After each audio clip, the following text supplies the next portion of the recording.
Alright guys, today I am doing a review of this DJ and A Nature's Protein Edamame. These are, this was on sale at the grocery store, so I picked one up.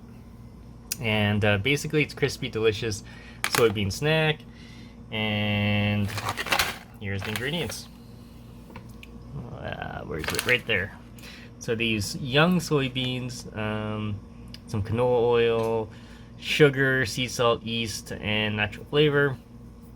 So we'll do a quick taste test. Here's the nutrient panel. If you guys want to read this, pause the video, of course.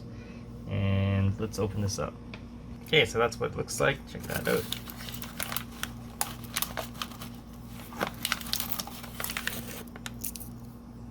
There it is. Let's do a quick taste test now.